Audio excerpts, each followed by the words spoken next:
আসসালামু আলাইকুম ওয়া রাহমাতুল্লাহ। প্রিয় ভিউয়ার্স, আমি এখন আছি সৌদি আরবের মদিনা শহরের উত্তরে অবস্থিত উহুদের ময়দানে। পাশেই আছে উহুদ পর্বত। এটি মদিনার সবচেয়ে উঁচু পর্বত।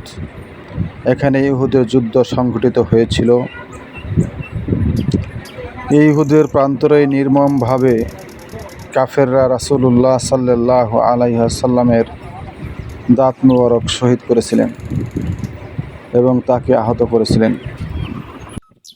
এই উহুদের যুদ্ধেই হজরত মুহাম্মদ সাল্লাল্লাহু আলাইহি ওয়াসাল্লামের চাচা মহাবীর হজরত আমির হামজা রাদিয়াল্লাহু আনহু সহ ৭০ জন সাহাবা শহীদ হয়েছিলেন। এখানেই সেই সাহাবাদের কবর। প্রিয় ভিউয়ার্স, আপনারা দেখতে পাচ্ছেন এই যে এখানে গ্রিল দেওয়া আছে, গ্রিলের ভিতরেই সাহাবাদের কবর। হাজিরা যখন হজ করতে আসে এখানে এসে সেই কবরগুলো জিয়ারত করে। আর এখানে একটি মসজিদও নির্মাণ করা হয়। ওই যে দেখতে পাচ্ছেন আপনারা মসজিদটি, এটি উহুদ মসজিদ নামে পরিচিত।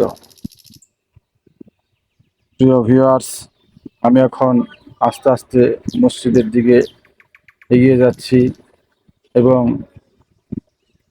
সামান্য দূরেই সেই ছোট্ট একটি পাহাড় এবং পাশেই অনেক বড় উঁচু পাহাড়।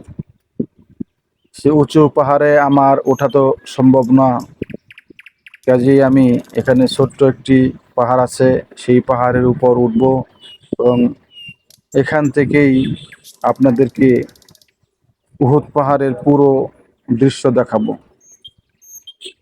এই ময়দানেই রাসূলুল্লাহ সাল্লাল্লাহু আলাইহি সাল্লাম কাফেরদের সাথে যুদ্ধ করেছিলেন এবং এই যুদ্ধেই তার দাঁত মুবারক শহীদ হয়েছিল এবং তার আপন চাচা মহাবীর আমির হামজা এখানে শহীদ হয়। প্রিয় ভিউয়ার্স, আমি এখন আছি সেই পাহাড়ের উপর। দেখেন, পাহাড়ের উপর থেকে মানুষগুলো অনেক ছোট দেখা যাচ্ছে এবং ওই যে উঁচু পাহাড় দেখা যাচ্ছে ওটাই সেই উঁচু পাহাড় বা উহুদ পর্বত এবং আশেপাশের দৃশ্যগুলো আপনারা এখন দেখতে পাচ্ছেন। আসসালামু আলাইকুম।